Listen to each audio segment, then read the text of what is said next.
नमस्कार छात्रों,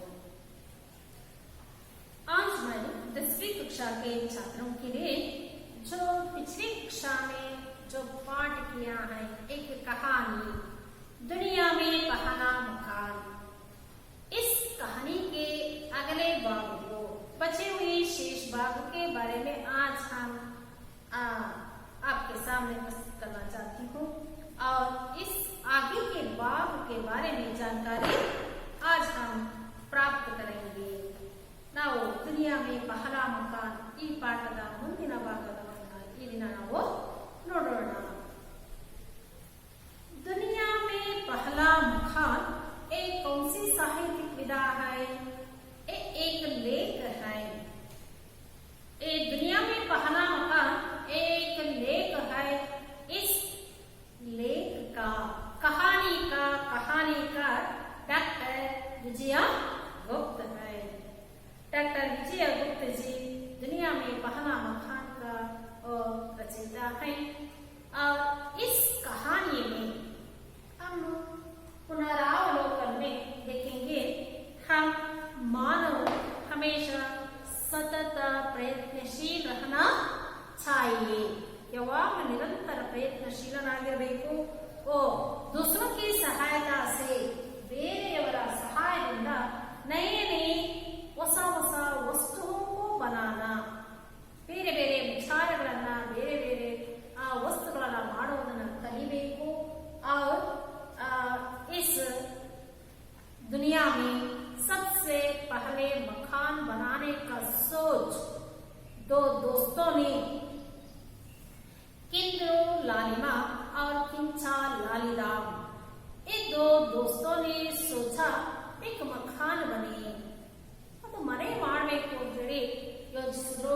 ಲೇಕಿನ್ ಓ ಮಕಾನ್ ಕೈಸೆ ಬನೆ, ಹಾಗಾದ್ರೆ ಹೇಗೆ ಮನೆ ಕಟ್ಟೋದು ಅನ್ನೋ ಒಂದು ಯೋಚನೆಯಿಂದ मकान बनाने की सोच, मकान मुश्किल है, ये मकान बनाना किस तरह बनाना, कैसे बनाना, इसको पूछताछ करने के लिए पशुओं से मिलने और जंगल की ओर चल पड़े और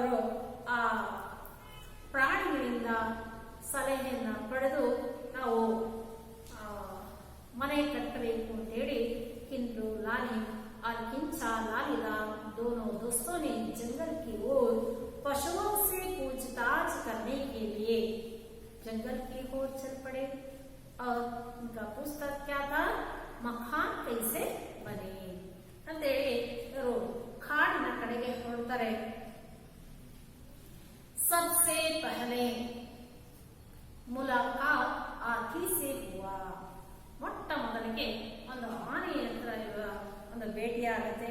ಆಗ हाथी भैया से उन्होंने पूछताछ करते हैं कि मकान बनाना चाहते हैं हम दोनों, वो मकान कैसे बनाए जाते हैं, ಹೇಗೆ ಮನೆ कटोदू? हाथी ने उनको उत्तर दिया, जवाब दिया कि इसमें कठिनाई क्या है, वो पेड़ों से लकड़ी से इतने ಒಂದು ಮರದ ಕಟ್ಟಿಗೆಯನ್ನು ತೆಗೆದುಕೊಂಡು ಒಳ್ಳೆ ಬಲಿಷ್ಠವಾದ ಕಟ್ಟಿಕೊಂಡು ನನ್ನ ಕಾಲಿನ ರೂಪದ ಮಜಬೂತ್ ಬಲಿಷ್ಠವಾದ ಘೋಲೆ ಆಕಾರಕ ವೃತ್ತಾಕಾರವಾಗಿರುವಂತಹ 4 ಕಂಬಗಳನ್ನ ತೆಗೆದುಕೊಳ್ಳಿ, ಜೈಸೆ ಮೇರೆ ಪೈರ ಹೈ, ನನ್ನ ಕಾಲುಗಳು ಹೇಗಿದೆ 4 ಆ ರೀತಿ ಆ ಮರದ ತುಂಡುಗಳನ್ನು 4 ತೆಗೆದುಕೊಳ್ಳ್ರಿ ಅಂತಾನೆ। आगे ಮತ್ತೆ कहते दोनों दोस्तों ने पूछता है कि आगे की बात, आगे क्या करना पड़ेगा आगे? ಆ 4 ಮರದ ದಿಂಡಿಗಳನ್ನ ತೆಗೆದುಬಿಟ್ಟು ಏನ್ ಮಾಡಬೇಕು ಅಂತ ಹೇಳಿ ಆ दोनों दोस्तों को ಬಹಳ ಚಿಂತೆ ಆಗುತ್ತೆ। ಆಗ पुनः हाथी से पूछता है, लेकिन हाथी ने कहा मुझे इतना ही मालूम है, ನನಗೆ ಇಷ್ಟೇ ಗೊತ್ತಿರೋದು, आगे की बात मुझे कुछ भी नहीं रत्ती भर, ये वर्ड बहुत सुंदर है। आगे की बात, रत्ती ಅಂದ್ರೆ आगे की बात मुझे पता नहीं ಅಂತ ಹೇಳಿ ಆನೆ ಮುಂದಿನ ನನಗೆ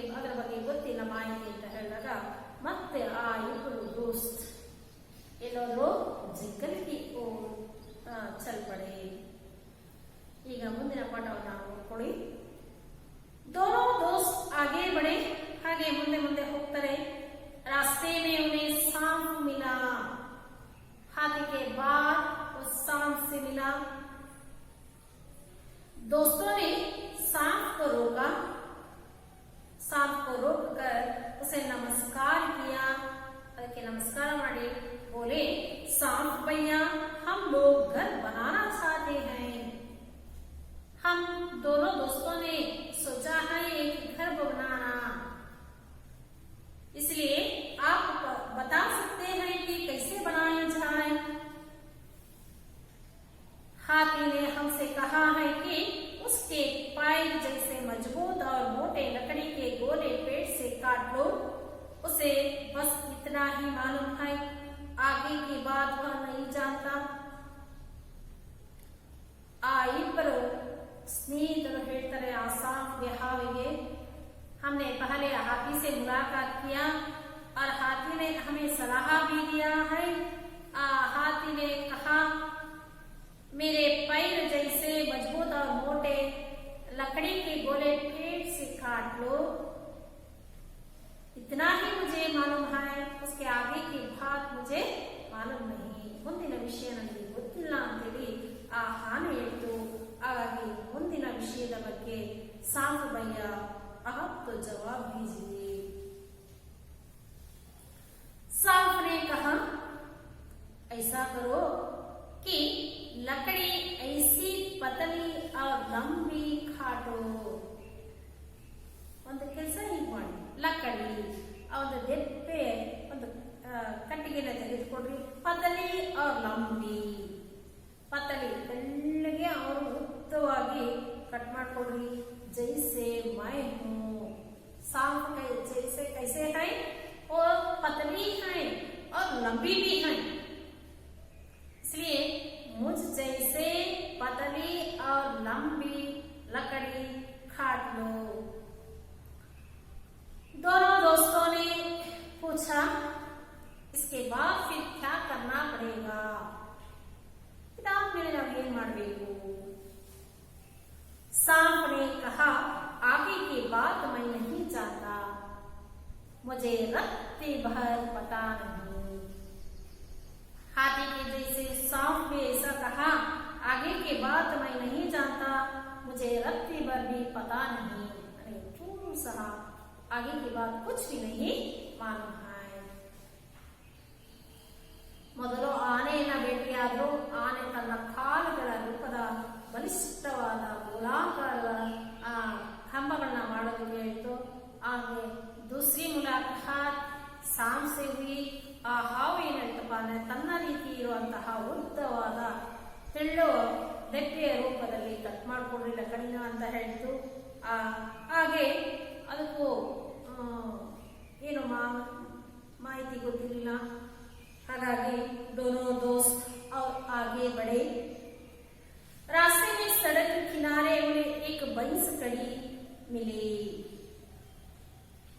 ಹಾಗೆ ರಸ್ತೆಯಲ್ಲಿ ಹೋಗ್ತಾ ಹೋಗ್ತಾ ಯೋಚಿಸ್ತಾ ಇರಬೇಕಾದ್ರೆ एक भैंस खड़ी मिली. भैंस एम्मे. भैंस का भैंसा मर गया था. भैंसा भैंस का अन्य नहीं भैंसा. भैंसा थोड़ा मर गया था.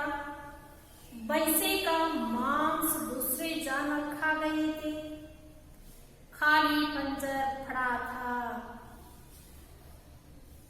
भैंस उसके पास खड़ी दुख मना रही थी. ಆ ಇಬ್ಬರು ಸ್ನೇಹಿತರು ಹೋಗ್ತಾ ಇರ್ತಾರೆ. ರಸ್ತೆಯ ಬದಿಯಲ್ಲಿ एक भैंस खड़ी मिली. ಒಂದು ಎಮ್ಮೆ ನಿಂತಿತ್ತು. ಹತ್ರ ಹೋಗಿ ನೋಡ್ತಾರೆ. ಆ ಭೈಂಸ್ ಕಾ ಭೈಂಸಾ, ಆ ಎಮ್ಮೆಯ ಕೋಣ ಭರ್ ಗಯಾ ಥಾ, ಆಗಿ ಸತ್ತು ಬಿದ್ದಿತ್ತು. ಅದರ ಮಾಂಸವನ್ನೆಲ್ಲ ಅನೇಕ ಜಾನುವಾರು ಖಾ ಗಯೇ ಥೇ. ಈಗ ಕಾಲು ಏನು ಇದೆ, ಖಾಲಿ ಪಂಜರ್, ಅಸ್ಥಿ ಪಂಜರ ಮಾತ್ರ ಇತ್ತು. ಆ ಅಸ್ಥಿ ಪಂಜರದ ಮುಂದೆ ಭೈಂಸ್ ಉಸಿ ಕೆ ಪಾಸ್ ಕಡಿ ದುಃಖ ಮನಾ ರಹಿ ಥಿ.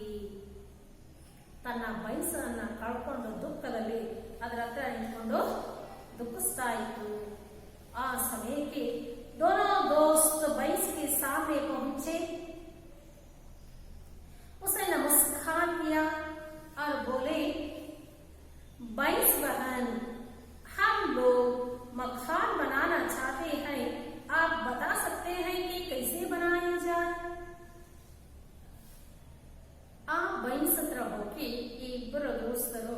ನಮಸ್ಕಾರ ಮಾಡಿ ಹೇಳ್ತಾರೆ, ಬೈಸ್ ಬಹನ್ ಹಮ್ ಲೋಗ್ ಮಕಾನ್ ಬನಾನಾ ಚಾಹತೆ ಹೈ.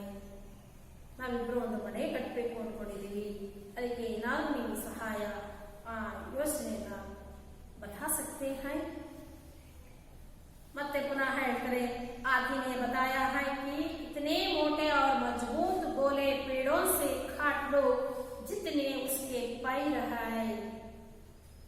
मट्टा के पहली मुलाकात हाथी से हुआ और हाथी ने हमसे कहा कि इतने मोटे और मजबूत गोले पेड़ों से काट लो.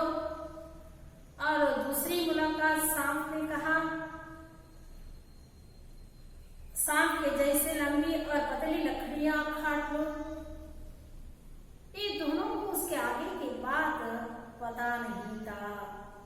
हाथी बता खाया और ना सांप. बेचारे दोनों को रत्ती भर पता नहीं. हाथी ಮತ್ತೆ ಸಾಂಪ್ಗೆ ಕೇವಲ ಇಷ್ಟೇ ಮಾಹಿತಿ ಗೊತ್ತಿತ್ತು, ಮುಂದಿನ ಭಾಗದ ಬಗ್ಗೆ ಅವರಿಗೆ ಸ್ವಲ್ಪ ಐಡಿಯಾ ಇರಲಿಲ್ಲ. ಹಾಗಾಗಿ ಬೈಸ್ ಹತ್ರ ಕೇಳ್ಕೊಳ್ತಿದ್ರೆ, ಬೈಸ್ ಬಹನ್ ಏನಾದ್ರು ಒಂದು ನಮಗೆ ಐಡಿಯಾವನ್ನ ಹೇಳು. ಬೈಸ್ ने दोनों दोस्तों को अपने बैसी का पंजर दिखाया. ಅಲ್ಲೇ ಇದ್ದಂತಹ ಬೈಸ ಅದರ ಮಾಂಸವನ್ನೆಲ್ಲ ಬೇರೆ ಪ್ರಾಣಿಗಳು ತಿಂದಿದ್ವು. ಕೇವಲ ಏನಿದೆ ಇಲ್ಲಿ पंजर. ಆ ಪಂಜರವನ್ನ ತೋರಿಸ್ತಾ ಹೇಳುತ್ತೆ, जैसे इस पंजर में 4 पैरों पर हड्डियां पड़ी हैं, उसी तरह 4 मोटे गोले जमीन में गाड़ कर उन पर पतली और लंबी लकड़ियों से छप्पर का पंजर बना लो. देखो ऐसे वो जैसे वो पंजर है ना, पंजर. और ಈ ಪಂಜರ ರೂಪದಲ್ಲಿ 4 ಕಡೆ ಆನೆಯ ಕಾಲುಗಳ ರೂಪದಲ್ಲಿ ಏನು ಮರವನ್ನ ಕಟ್ ಮಾಡ್ಕೊಂಡಿದ್ರೆ ಅದನ್ನು ನಿಲ್ಲಿಸ್ರಿ, ಅದರ ಮೇಲೆ ಕುಡಿಯುವುದು. ಆ ಹಾವಿನ ರೂಪದಲ್ಲಿ ಏನು ಪತಲಿ ಅವ್ರ ಲಂಬಿ ಲಕಡಿಯ ಇದೆ, ಅದನ್ನ ಚಪ್ಪರದ ಮೇಲೆ ಚಪ್ಪರದ ರೂಪದಲ್ಲಿ पंजರದ ರೂಪದಲ್ಲಿ ಅವುಗಳನ್ನು ಹಾಕಿ. दोनों ने पूछा, इसके बाद क्या करना होगा? देखिए एक छप्पर का जैसा है, 4 हाथी के पैरों के जैसे लकड़ी और सांप के जैसे पतली और लंबी लकड़ियां. इसके बाद क्या करना होगा? बैस ने उत्तर दिया, आगे की बात मैं नहीं जानती, मुझे रत्ती भर पता नहीं. ಇದರ ಮುಂದಿನ ವಿಷಯ ನನಗೂ ಸಹ ಏನು ಗೊತ್ತಿಲ್ಲ ಅಂತೇಳಿ ಹೇಳುತ್ತೆ. तब दोनों दोस्त आगे बढ़े. इब्ರು ಮುಂದೆ ಸಾಗ್ತಾರೆ. रास्ते में एक तालाब मिला. तालाब में तालाब घेरे. तालाब में बहुत बड़ी मछली तैर रही थी. ಆ ಕೊಳದಲ್ಲಿ ಒಂದು ಮೀನು ಈಜುತ್ತಾ ಇತ್ತು. दोनों दोस्त वहीं टहल गए. ಆ ಮೀನನ್ನ ನೋಡಿದ ತಕ್ಷಣ ಇಬ್ರು ದೋಸ್ತ್ ಅಲ್ಲೇ ನಿಂತರು. फिर दोनों ने मछली के पास जाकर नमस्कार किया और बोले, हम लोग मकान बनाना चाहते हैं. फिर उस मछली से मुलाकात करके और उसको मछली को नमस्कार करके ये दोनों दोस्तों ने कहते हैं, मछली हम दोनों मकान बनाना चाहते हैं. ನಾವು ಮನೆಯನ್ನ ಕಟ್ಟಬೇಕು ಅನ್ಕೊಂಡಿದೀವಿ. हाथी कहता है कि उसके पैरों जैसे मोटे और मजबूत लकड़ी के गोले पेड़ों से काट लो. हमने पहली मुलाकात हाथी से हुआ और हाथी ने कहा, मोटे और मजबूत लकड़ी के गोले पेड़ों से काट लो. और दूसरी मुलाकात सांप से हुआ. सांप ने कहा, मेरी जैसी पतली और लंबी लकड़ियां काट लो.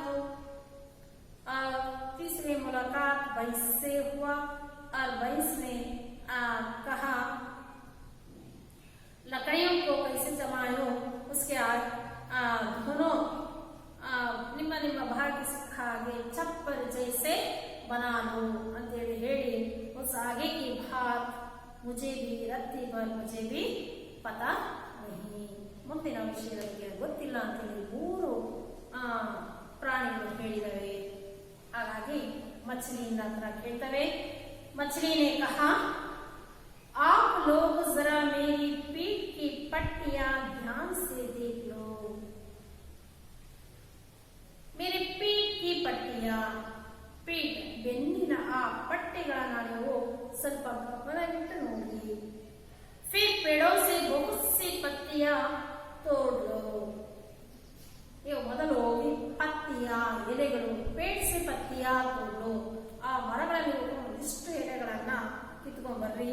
ಇನ್ ಪತ್ತಿಯೊಂದು ಈ ಎಲೆಗಳನ್ನ ಚಪ್ಪರ್ ಪರ್ ಉಸಿ ಥರ ಜಮಾಲು, ಆ ಚಪ್ಪರದ ಮೇಲೆ ಹೇಗೆ ಹೊಂದಿಸ್ಬೇಕು ಅಂದ್ರೆ ಮೇರಿ ಪೀಠ ಪರ್ ಪಟ್ಟಿಯ ಹೈ, ಮೇರಿ ಪೀಠ ಪರ್ ಒಂದರ ಕೆಳಗೆ ಒಂದು ಒಂದರ ಕೆಳಗೆ ಒಂದು जो पीठ की पट्टियां हैं मछली की पीठ पर स्केल्स अंतवಲ್ಲ ಒಂದು ಕೆಳ ಒಂದು ಇದೆಯಲ್ಲ ಅದು.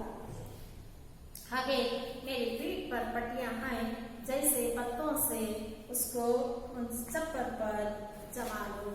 ಆ ಎಲೆಗಳನ್ನು ಕಿತ್ಕೊಂಡ್ಬಂದು ನನ್ನ ಬೆನ್ನಿನ ಮೇಲೆ ಹೇಗಿದೆ ಆ ರೀತಿ ಆ ಚಪ್ಪರದ ಮೇಲೆ ಎಲೆಗಳನ್ನ ಜೋಡಿಸಲಿ ಅಂತೇಳಿ ಆ ಮछली कहा. मछली की बात सुनकर दोस्तों की समझ में आ गया. ಈಗ 3-4 ಪ್ರಾಣಿಗಳ ಸಲಹೆಯನ್ನು ಪಡೆದ ಮೇಲೆ दोनों दोस्तों को समझ में आ गया कि अब वे मकान बना सकते हैं. उसको ಈಗ ಅವರಿಗೆ ಒಂದು ಐಡಿಯಾ ಬಂತು, बना सकते हैं मकान को. मकान बनाने का पूरा तरीका उन्हें मालूम हो गया. ಯಾವ ಯಾವ ಪ್ರಾಣಿಗಳನ್ನ ಭೇಟಿಯಾಗಿ ಅವರಿಗೆ ಗೊತ್ತಾಯಿತು. हाथी, सांप, बाइंस और मछली से मुलाकात है. अब और कुछ जानने की जरूरत नहीं थी. ಹೆಚ್ಚಿಗೆ ಏನು ಬೇಕಾಗಿಲ್ಲ. दोनों दोस्त जंगल से लौट कर आए. जंगल की ओर क्यों चले गए थे? पशुओं से मकान बनाने की पूछताछ करने के लिए. ಪಶುಗಳ ಹತ್ರ ಮನೆ ಹೇಗೆ ಕಟ್ಟೋದನ್ನ ಕೇಳೋದಕ್ಕೋಸ್ಕರ ಅವರು ಕಾಡಿನ ಕಡೆಗೆ ಹೊರಟಿದ್ರು. ಈಗ ಪುನಃ ಅವರಿಗೆ 4 ಪ್ರಾಣಿಗಳನ್ನ ಭೇಟಿಯಾದ ಮೇಲೆ ಮನೆ ಕಟ್ಟೋ ಐಡಿಯಾ ಬಂತು. ಬಂದಾದ್ಮೇಲೆ ಪುನಃ जंगल से लौटकर आए और एक जगह मकान बना लिया. ಒಂದು ಜಾಗದಲ್ಲಿ ಆ 4 ಪ್ರಾಣಿಗಳು ಏನು ಸಲಹೆಯನ್ನ ಕೊಟ್ಟು ಅದೇ ರೀತಿ ಅವರು ಮನೆಯನ್ನ ಕಟ್ಟಿದ್ರು. ಆನೆ ತನ್ನ ಕಾಲಿನ ರೂಪದ ಆ ಮರವನ್ನು ಕಟ್ಕೊಳ್ಳಿ, ದಪ್ಪವಾದ ಮತ್ತೆ ಗೋಲಾಕಾರವಾದ 4 ಕಂಬಗಳನ್ನು ಕಟ್ ಮಾಡಿಕೊಂಡ್ರು. ಹಾವಿನ ರೂಪದಲ್ಲಿ ಸಣ್ಣ ಸಣ್ಣ ತೆಳುವಾದ ಪಟ್ಟಿಯ ರೂಪದಲ್ಲಿ ತೆಗೆದುಕೊಂಡು ಚಪ್ಪರದ ರೂಪದಲ್ಲಿ ಜೋಡಿಸಿದ್ರು. ಮತ್ತೆ ಪಂಜರವನ್ನು ನೋಡಿದ್ರ ಯಾವ ಆಕಾರ ಮಾಡಬೇಕು ಅಂತೇಳಿ पंजर बैसाख पंजर को देखकर उन्होंने समझ में आ गया. और मछली की जैसे वो पीठ पर जैसे जिस तरह है उसी तरह छप्पर उन्होंने पेट के पत्तियों से बनाया.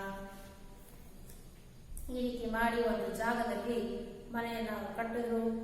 ಆ ಮನೆ या दुनिया में आदमी के आतो बना पहला मकान था. ಜಗತ್ತಿನಲ್ಲೇ ಮಾನವನ ಕೈಯಿಂದ ನಿರ್ಮಿತವಾದ ಮೊಟ್ಟ ಮೊದಲ ಮನೆಯಾಯಿತು. ಈ ಮನೆಯನ್ನು ಯಾರು ಕಟ್ಟಿದ್ರು? किंद्रू लालिमा और किंचू लालीधाम. ये दोनों दोस्तों की प्रयत्न से ಅವರಿಬ್ಬರ ಪ್ರಯತ್ನದಿಂದ ನಿರಂತರ ಪ್ರಯತ್ನದಿಂದ ಏನಾಯಿತು, ಒಂದು ದುಸ್ರುಕಿ ಸಹಾಯದ ಅನೇಕ ಪ್ರಾಣಿಗಳ ಸಹಾಯದಿಂದ ಒಂದು ಹೊಸ ಒಂದು ಮಕಾನ್ ಮನೆಯನ್ನ, ಜಗತ್ತಿನ ಮೊಟ್ಟ ಮೊದಲ ಮನೆಯನ್ನ ನಿರ್ಮಾಣ ಮಾಡೋದಕ್ಕೆ ಸಹಾಯ ಆಯಿತು. ಹಾಗೆ ಈ ರೀತಿ ನಾವು ಒಂದು ಪ್ರಯತ್ನಶೀಲರಾದರೆ ಖಂಡಿತವಾಗಿಯೂ ಯಾವುದಾದ್ರು ಒಂದು ನಾವು ಸಾಧನೆಯನ್ನು ಮಾಡಬಹುದು. ಪಾಠದಿಂದ ನಾವು ತಿಳ್ಕೋಬಹುದು. ಹಾಗೆ ಈ ಪಾಠದಲ್ಲಿ ಬರುವಂತಹ ಮೌಲ್ಯಾಂಕನ ಪ್ರಶ್ನೆಗಳು ಈಗ ನಿಮಗೆ ಗೊತ್ತಿದೆ. मकान बनाने की पूछताछ करने के लिए दोनों दोस्त किंद्रू लालिमा और किंसा लालीराम ने जंगल की ओर चले पड़े. सबसे पहले हाथी से मुलाकात हुआ, दूसरी मुलाकात सांप से हुई, तीसरी मुलाकात बैंस से हुई और चौथा मुलाकात मछली से हुई. इन चारों पशुओं से मुलाकात करके मकान बनाने का पूछताछ करने के बाद उन दोनों दोस्तों को समझ में आ गया वो मकान कैसे बनाए. वो मालूम होकर जंगल से लौटकर एक जगह पर मकान बना लिया. वो मकान दुनिया के सबसे पहला मकान बन गया.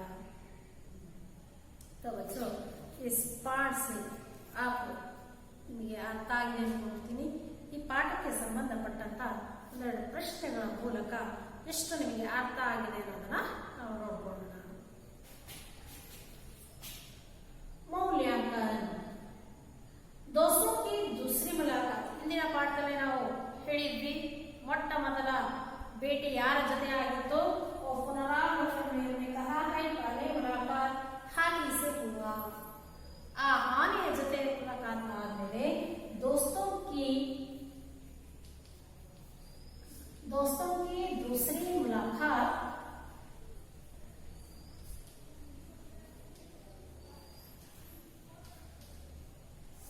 यार जते आए तो सांप से हुई.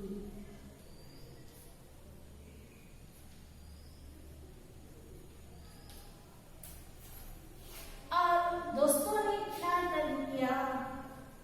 दूसरा प्रश्न, दोस्तों ने क्या क्या तय किया.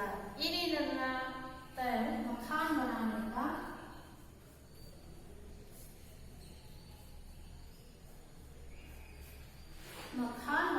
का तय किया.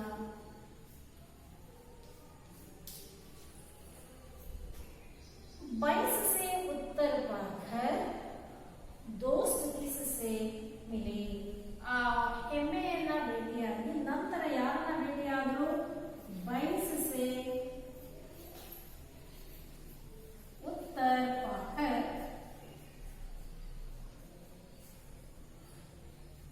दोस्त मछली से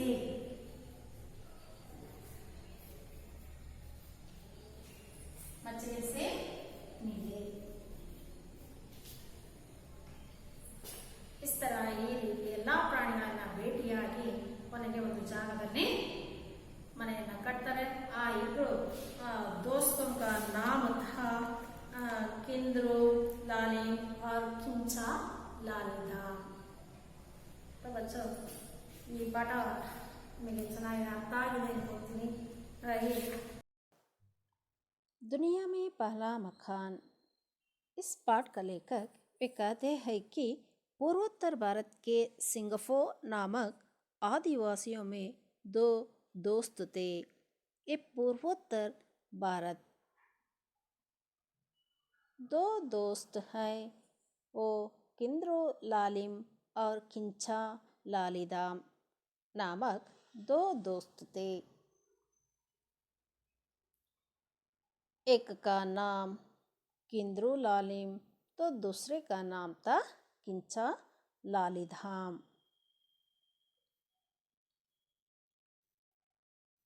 दोनों बहुत जिज्ञास थे तो दोनों ने अपने लिए घर बनाने की सोची, क्योंकि पुराने ज़माने में शरण लेते थे. इसलिए इन्होंने मकान बनाने की सोच पर वे नहीं जानते थे कि घर कैसे बनाए जाए. यह जानने के लिए वे जंगल में निकल पड़े और पशु पक्षियों से पूछने की ठानी. वो पशु पक्षियों से पूछताछ करने के लिए जंगल की ओर चल पड़े.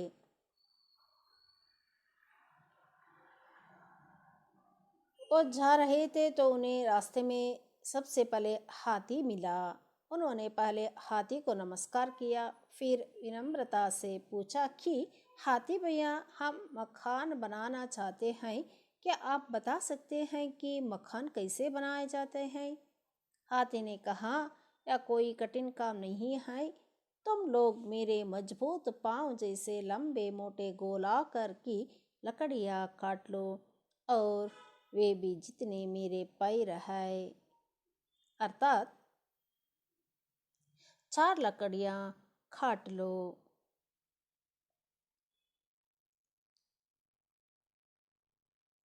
और वह हाथी के पैर जैसे लकड़ियों को काटना। चलते चलते उन्हें रास्ते में एक सांप मिला।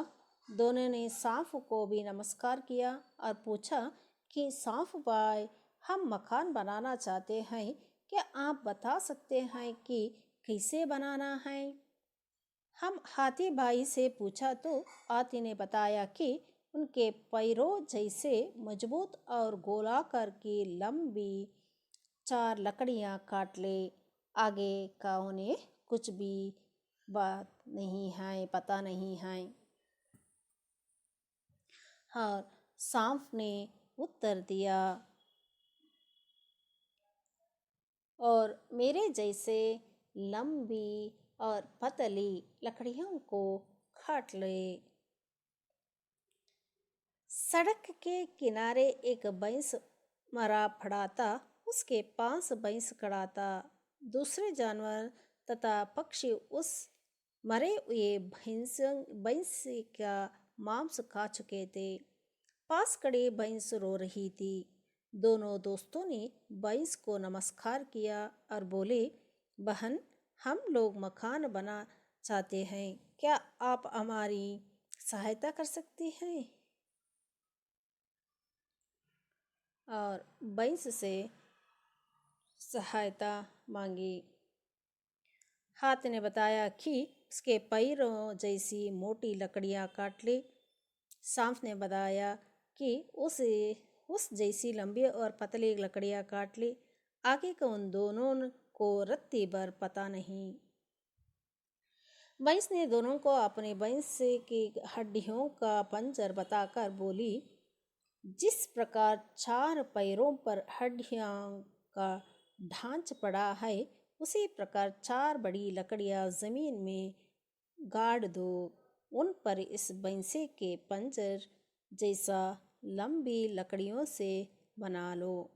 फिर दोनों ने पूछा, आगे क्या करेंगे? भैंस ने कहा, मैं आगे का रत्ती भर नहीं जानती। और छप्पर जैसे बना हो। फिर दोनों दोस्त आगे बढ़े। रास्ते में एक तालाब मिला। तालाब में बड़ी मछली तैर रही थी। दोनों ने मछली को नमस्कार किया, फिर पूछे, हम लोग घर बनाना चाहते हैं। हाथी ने अपने पैरों जैसे और सांप ने अपने जैसी लंबी पतली लकड़ियाँ लेने को कहा। भैंस ने इसे जोड़ने को तरीका बताया। अब आगे भैंस भी कुछ नहीं जानती।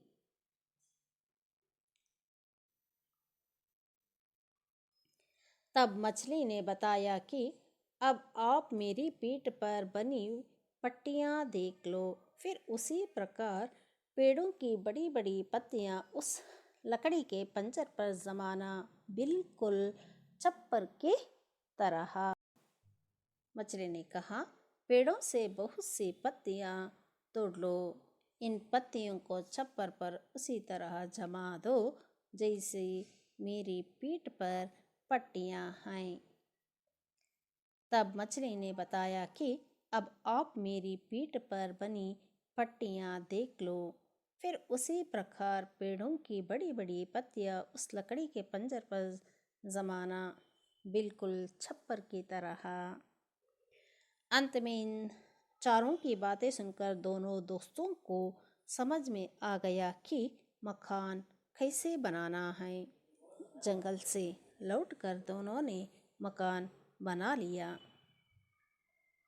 यह दुनिया में पहला मकान था।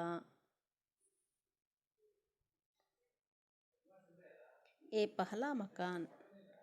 ये दोनों दोस्तों ने पहला मकान। गृहकार्य का प्रश्न है, सांप ने दोस्तों को क्या सुझाव दिया? सुझाव ಸಲಹೆ ಆ ಹಾವು ಆ ಸ್ನೇಹಿತರಿಗೆ ಏನಂತ ಸಲಹೆಯನ್ನ ಕೊಡ್ತು? मछली ने दोस्तों के प्रश्न का क्या जवाब दिया?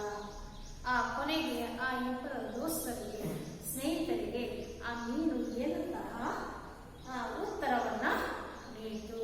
ಹಾಗೆ ಈ ಪಾಠಕ್ಕೆ ಸಂಬಂಧಪಟ್ಟಂತಹ ಅನೇಕ व्याकरणांशಗಳು ನಿಮ್ಮ अभ्यास पुस्तकदಲ್ಲಿದೆ.